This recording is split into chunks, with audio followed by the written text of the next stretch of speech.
जेवण करता करता माझ्या वडिलांना प्रश्न विचारला, बापासोबत बोला, बापासोबत गप्पा मारा. मी माझ्या वडिलांना विचारलो, ओ पप्पा, आज दसरा नाही, दिवाळी नाही, लक्ष्मी पूजन नाही, तरी तुम्ही टीव्हीला हळद कुंकू कसं काय लावलं? कसं काय लावलं टीव्हीला हळद कुंकू? आणि माझ्या अडाणी बापाचं उत्तर होतं, माझा बाप म्हणला, येड्या, या डबड्यात आतापर्यंत दुसरे हिरो बघितले, आज माझा हिरो डबड्यात गेला म्हणून डबड्याला हळद कुंकू लावलं. त्या दिवशी डायरीत वाक्य लिहिलंय की माझ्या बापासाठी जर मी हिरो असेल ना, तर मी मरेपर्यंत माझ्या आयुष्याचा हिरो माझा बाप असला पाहिजे. बापाला हिरो म्हणा, बापाला. काही काही दलिंदर पोरं हिरोला बाप म्हणाले, नेत्याला बाप म्हणाले. बरोबर बोलतोय ना मी? नेत्याला बाप म्हणून मिरवण्यापेक्षा आपल्या बापाला हिरो म्हणून जगायला सुरुवात करा. तुम्हाला आयुष्यात काहीच कमी पडणार नाही. आज 28 तारीख आहे. आता बरेच पोरं का नाहीत माहिती का? आज मॅच आहे. आज काय मॅच आहे. आणि गेल्या वर्षीचा IPL कोणी जिंकलाय?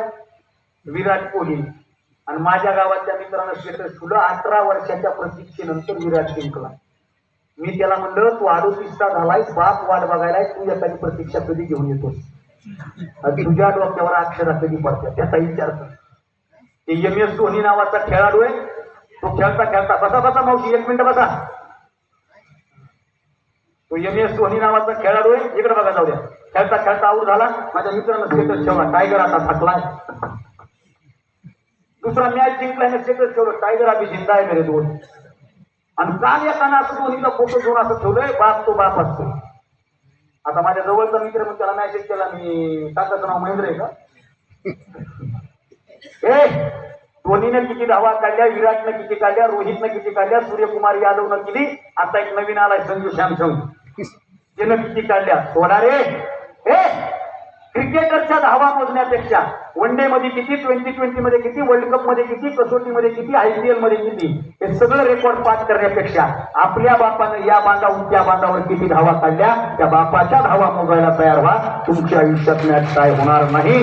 सगळ्यांच्या चरणावर आशीर्वाद व्यक्त करतो. या कार्यक्रमाच्या निमित्तानं तुम्ही मला बोलवलं, आपल्या सगळ्यांचे आभार व्यक्त करत असताना या ठिकाणी या अखंड हरिनाम सप्ताहाच्या निमित्तानं सुंदर अशी मृदंगाची साथ करणारे ते हरिभक्ती परायण शंभू महाराज चितोळे तडबोरगाव आणि हरिभक्ती परायण हरिओम महाराज बागमारे यांच्यासाठी जोरदार टाळ्या वाजवा. यानंतर विशेष टाळ्या वाजवा हरिभक्ती परायण योगेश महाराज बागडे, हरिभक्ती परायण समाधान महाराज पाडे. हरिभक्तीचं नियोजन असंच केलं पाहिजे. 4 मुख्य गायक, 2 पकवाचे, एकूण झाले 6. आणि माणसाला लई उतारा लागत नसतंय. 4 खंदेकरी, 1 मडकधरी, 1 फोडायला. मग म्हणजे मड कोणाचं? माझं का?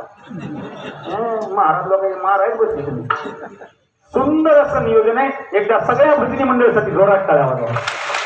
वा बाबा, मला लई नियोजन आवडलं. तुम्हाला खरं सांगू का? पकवाजे 2, इनेकरी 2, इकडं 2 मॉनिटर, तिकडं 2 मॉनिटर, मध्ये 1 मॉनिटर, म्हणजे ह्यांचे मॉनिटर 2, ह्यांचे मॉनिटर 2, विनेकरी 2, पकवाजे 2. आता कीर्तन झाल्यात पाकिट असो. सगळा विषय त्याच्यासाठी नसतो. सगळ्या